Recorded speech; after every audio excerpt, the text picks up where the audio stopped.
So, if there was ever a talk created for Gavin's needs, this would probably be it. As have a huge interest in the thinking of empathy in design. Clara, who is here today, has a really interesting background with a lot of experience. She's a co-founder and creative director of special projects. She's a speaker and visiting senior lecturer. Please welcome Clara to give her talk, The Importance of Empathy in Design Thinking. Thanks. Hello, Manchester. You're looking great. My name is Clara Gaggero Westaway, and I'm an inventor. I'm very lucky. I spend my day with a very talented team inventing the new products and services for the future.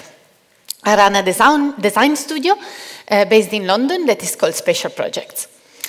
Today, I'd like to tell you three stories about empathy. And I'm going to use three projects that have taught me a lot about empathy. And, why empathy? I think, this morning we talked a lot about technology, and that's very important. But I think people are, the real reason why we do what we do. And empathy can really help you design products or create stories that are relevant to your audience. The first time I really understood the importance of empathy was in 2009, during a project for Samsung. Samsung asked us to enable older adults to use and enjoy mobile technology. At the time, only 5% of older users were sending one text a day. When we started the project, there was a bit of a cliche idea in the room, and it was that older people looked like these. We thought that older people, their body and mind was decaying, they didn't have an happy social life, they were, living in poverty and despair. And every designer seems to think that older people love beige and gray. Everything designed for older people is beige and gray. I don't know why. Actually, during the project, we found out that the real picture was very, very different. Actually, older people have a very active social life, they travel a lot, they're full of energy. Actually, online dating websites for older people are a booming market. Silverfishing.com is my favorite. You should check it out. Technology companies at the time were designing with the first picture in mind. These are called silver phones, and they would be the phones that you would be presented with if you gone to a Carrefour warehouse or any shops, and you'd ask for a phone for your grandmother or parents. I just want to point out that none of these phones have enough digits to dial a number. You're just allowed to have 4 or 5 friends when you're over 65. That's it. But you have a wonderful SOS button just to remind you that you're about to die. Anyway. So when we saw this, we decided that we didn't want to create something like this. We didn't want to create a product that was stigmatizing and disrespectful. We wanted to focus on abilities, not being bogged down by disabilities. We wanted to enable older people to access technology. We didn't want to simplify and decide that this was enough for them. So to do that, we actually went out of the studio and spoke to people. We spoke to people that learn about technology alone, people that learn about technology in couple. He was the master of the computer and the car engine, and she was the master of the washing machine and dishwasher. So it was a very nice dynamic. We also talk to people that learn about technology in groups. This is the bingo club at the Barbican in London. Every Wednesday night they have a bingo night, and it's a great, great night out. Better than Fabric. You should totally go. But also we wanted to gather an European perspective. So we left the UK and we went in Norway and in Italy. In all countries we ran a workshop, and we really tried to ask questions in a different way. So we didn't give the users in the workshop a diagram and ask them to fill it with, a drawing of how they would want their ideal phone to be. We actually tried to open up their imagination and, let's say magic and critical thinking. So what we gave them wasn't a piece of paper, but we actually asked them to prototype their dream phone using bananas. I know this can seem a bit trivial, but you'll see that actually this gave us lots of very deep insights. So people really started to tell us what they wanted from technology. They made some masterpieces, of course, but also if you look at the second banana here on the snow in Italy, it says tutto vocale, even so all vocal, even SMS. So this person invented voice control in 2009. That's pretty big. The third banana says coffee, please. We're still working on that, but there is a button to watch films. We've seen buttons for weather forecast, for traffic controls. We've seen buttons for news alerts. So all things that smartphone could do. So actually, using a banana really enabled older users to tell us what they wanted from technology without the barriers that they felt they had before. So when at the beginning of the process we were giving them pieces of paper, they would just tell us, I want a big button, I want a big screen. And they were basically drawing those very stigmatizing silver phones that I showed you before. Giving them banana really opened up their creativity and really critical thinking. And they were finally telling us what they really wanted from technology. This banana is very important for us. There is a button to make the kids happy. This is a grandfather of 5, and he just wanted to go home and press the button and have all his grandchildren nice and quiet. We were giggling at the time, but then we found out that it's true. Lots of people give their smartphone or tablets when they want to put their children on standby, and it works. Then the second, let's say, feature is a map of Norway with a red dot on Oslo, where we were. So this is a GPS. And I remember at the time asking the gentleman, what is the difference in between this GPS, the banana phone GPS, and the one that you have on your phone? He had this phone on the table. And the gentleman went bright red. He never realized he had a GPS on his phone. So this adventure with the bananas gave us 2 very important insights. One is that people wanted powerful technological tools. And the second one is that they were afraid of exploring them. There was like a barrier in between the users and the device. The devices out there, it was 2010, they were starting to be pretty good. Most early smartphones were there. The users were amazing. I really had the time of my life in this project. But there was this barrier. There was something in between them that didn't allow communication. So we needed to solve that barrier. When that barrier became very apparent to us is when we took people of all ages to buy phones. And after that, we asked them to go back home and to send us a text. And this is what happened. So Duncan, that was in his 20s, below, as you can see, opened the box, chucks the manual away, and in 1 minute, he sent us a text. Beverly, she was 65 at the time, and she's really struggling. So she's looking if why the phone is not turning on, what is the manual, is it the right one, is it the right box, what are all these other leaflets in it, what are all these warnings. So Beverly's enthusiasm at that time literally dropped. Before she was super happy, she was very keen to have a new phone, but then at that time she started to tell me that she was very sorry. She wasn't a good technology person, that, we shouldn't have bought this for her. And literally I could see, her experience becoming very, very stressful and sad.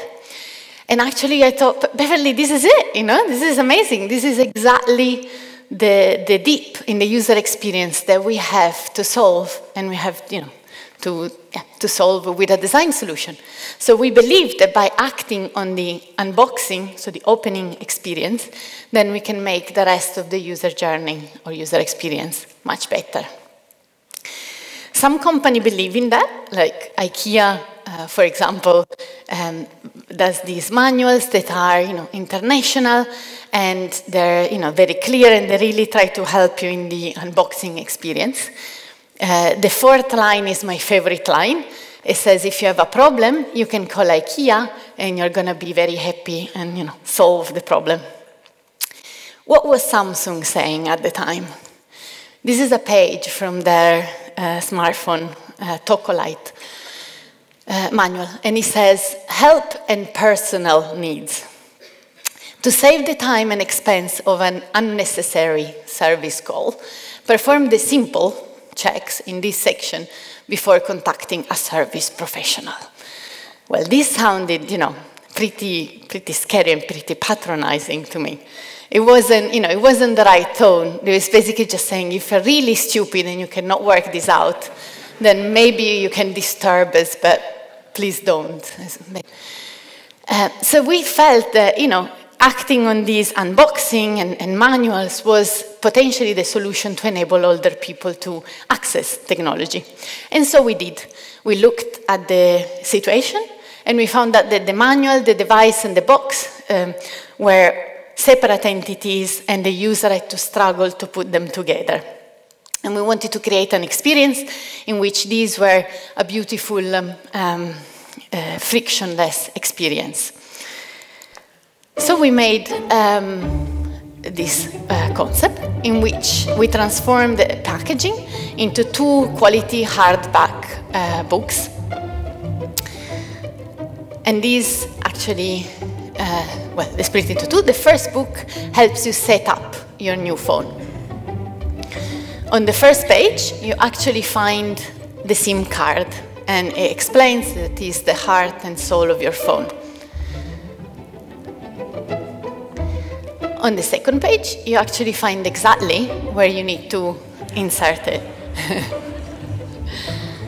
And this avoids any confusion or, feeling of getting lost. Then the third page, you find the battery, and then you find where you need to insert it. So actually, the phone contains the books and reveals each element in order. And, it uses a very familiar mental model. So older people know how to use books very well, and therefore can navigate this experience with no problem. Beverly actually was giggling through these rather than, wanting to chuck the phone away. So once you've done with it, you use the second manual that speaks a very clear language, like calls or messages rather than SMS. And then we just did, cut out a shape in the middle so you can place the phone at the center of the attention, and all the instructions point exactly where you need to press on the device. Again, avoiding confusion and, the problem of cross-referencing between a phone and a picture of it in a manual. You can take your time and go through the pages, or if you're a pro, you can jump to chapter 9. So this has been a very interesting project for us. It's the first mobile phone user manual to be in a museum of modern art. So it literally took us to places that we never imagined. But mainly, it really taught us about empathy. So we started the project thinking that older people looked like that, and we finish it literally in awe for their energy and enthusiasm. And this is because we were able to spend time with older adults through this journey.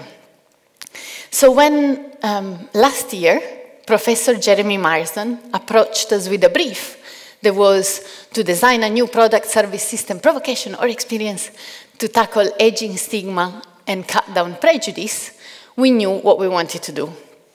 Jeremy was curating an exhibition at the Design Museum in London that was called New Old, and actually it was visited by 80,000 people in the 3 months that was open. So he asked us to create something to cut down prejudice, and we knew that the only way of doing that was enabling as many visitors as possible to spend time with an older user, a bit like we did during the Samsung project. This was a bit of a strange thing for a museum. You know, usually in museum you see things that are finished, designed, and they're there on show for you to learn and to absorb. We instead wanted the visitors to become an active participant in the installation. So we needed to create a space to facilitate this and to facilitate a conversation with an older adult. So what we did, we started with a very bare gallery space, and we added a lot of greenery to create like a privacy and a sense of homeliness. We also designed, so we placed at the center of the installation a custom designed table and 2 chairs, because these really, you know, foster conversation when you're sitting at a table with someone, a bit like in a kitchen. And we asked an over 70 volunteer to sit on one side of the table all day, and on the other side, a visitor would be able to sit down and ask one question. Then the volunteer, after answering, could ask a question in return. So we limited them to one question because we wanted people to really think about what they wanted to ask and ask something meaningful. All the conversations were private, but we asked every participant to write down on the paper on the table their question, only the question. And in fact, the tabletop was covered by a big piece of paper with vertical and horizontal lines so that you can write in every language with different colors to suit every mood. But the interesting thing is that by looking at the questions, we could see some trends emerging. So for example, most volunteers, the over 60 volunteers, over 70 volunteers, would ask a lot of questions about technology. So we've seen lots of questions like, when was the last day that you spent without your phone? Or how many times a day do you check your emails? Or, you know, they were very inquisitive about our relationship with technology. Younger visitors, instead, were asking, they seemed to be asking lots of questions related to manners. So they would ask questions like, how do you feel when people leave you a seat on a bus? Or when people offer to carry your grocery bag? Someone even asked what to say at a funeral the day after. So it seemed that younger people look at older people as a source of inspiration for manners, and they ask them the only question that you cannot ask Google for answers. Of course, younger people were amazing. They didn't have any prejudice. They would just ask you, what's your favorite pizza? What's your favorite thing to draw? Who's your best friend? Very beautiful questions. We have also received lots of support from the press and the public, but we have also invited some celebrities to take part, and many kindly accepted. Here you see philanthropist Lady Ellen Hamlin, that devoted a whole Saturday afternoon to answer questions from the public. Quentin Blake, the amazing illustrator, couldn't come, but made this drawing to show his support. We even invited the Queen, and she didn't come, unfortunately, but she brought us a letter. Apparently, you cannot ask questions to the Queen, so she couldn't have participated. I didn't know, but it was very kind of her to write back.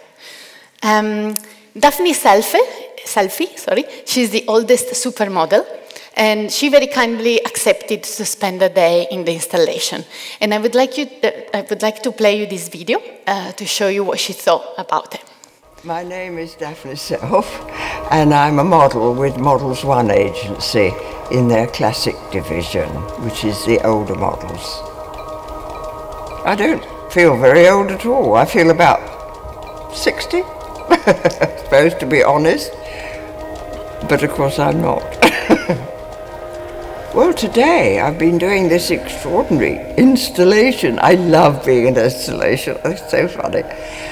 where I sat at a table with a great big sheet of paper on it, and people come one at a time, and they can ask me one question, and then we discuss that, and then I can ask them one in return.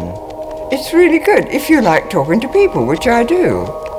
I even met friends or friends of friends and people I know or who know me, and I even met children. I mean, it was absolutely fascinating. I really enjoyed it.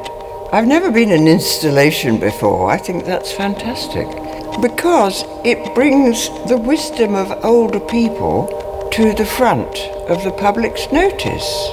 And I think that's important because everything is always geared up to youth and everything young. So I think our wisdom should be celebrated. My neighbour, who's 94, she says, go out and do what you can while you can. And I think that's very good advice.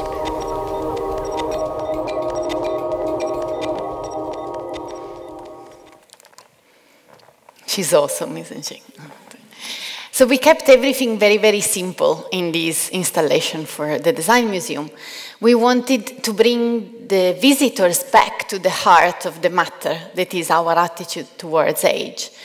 And actually this seemed to be working. Actually people understood that our message was that sometimes when designing things, asking the right question is as important as answering them. People that participated in the installation say that they felt transported away for a few minutes, they felt connected and surprised after taking part.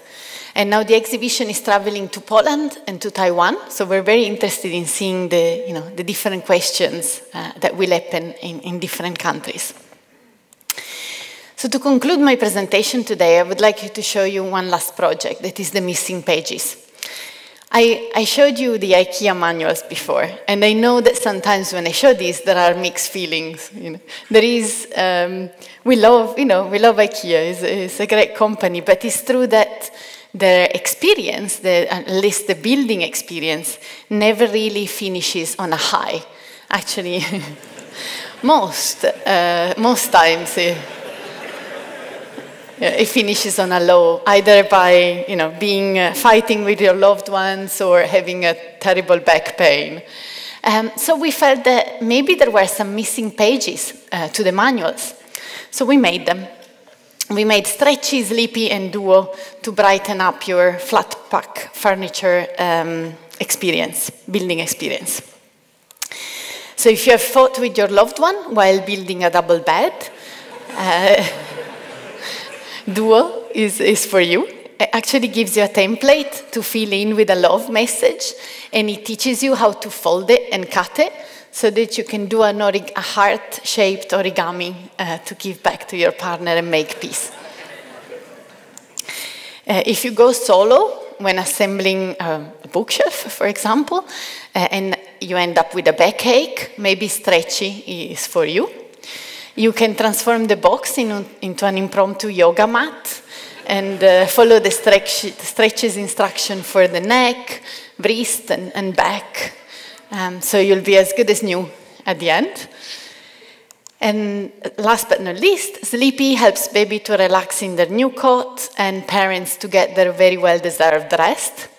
It basically teaches you how to build a sort of hypnotizing mobile. It's very easy, and we actually tested it in the studio with Theo, and it gave us hours of hypnotization and time. So yes, it worked very well.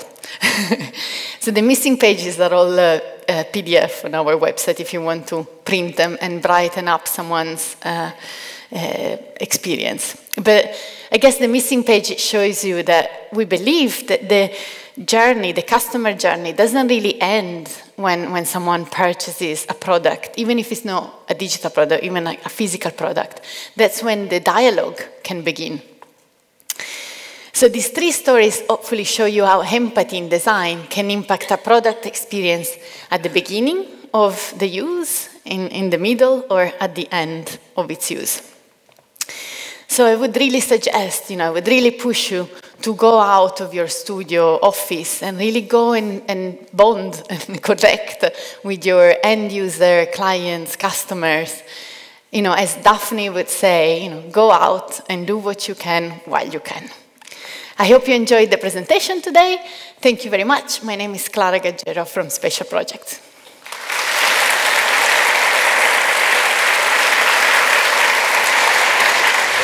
Thank you.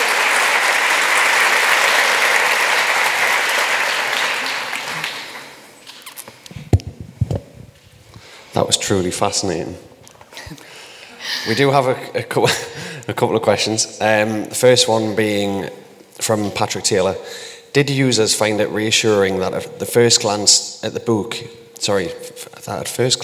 design made it look like there was lots of instructions? That's a good question. I think books felt very familiar to that user group. So yes, the sensation in the room was that they felt it was very familiar, so they could navigate it. In terms of having, I don't think quantity felt, or like the dimension, were scaring them, because you probably have noticed the font and the size and the materials were very, it was a very calming book, so it didn't feel like, jammed with information. It was very much like one page after the other. So it's a good point. It could have scared them, but no, it didn't.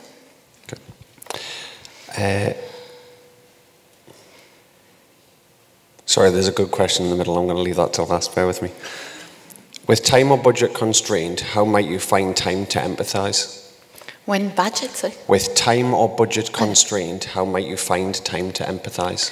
It's another very good question. So, of course, I think my first tip would be to try to convince the client to give you as much time as possible and as much time as possible to empathize with your end users.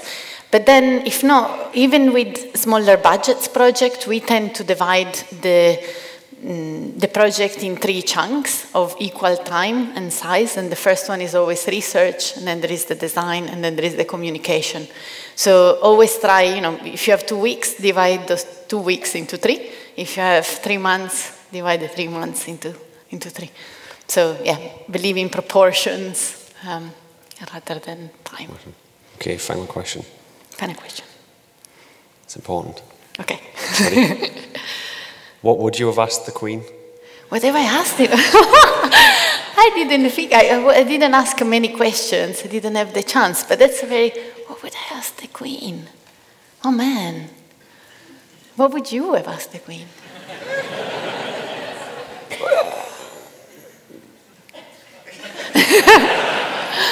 I'm trying to think of a really non-Geordie answer. That's a good one. Did you really tackle the person that broke into the palace, maybe? I don't know. I guess I would ask her about her clothing. I would ask her about if she designs it. Like, she seems to have this uniform, like perfect uniform with the bag, always this little rigid bag. So yeah, I think I will ask her about fashion. I think. Very well done. Thank you very much. Thank you. Cheers, thanks guys. Thank you.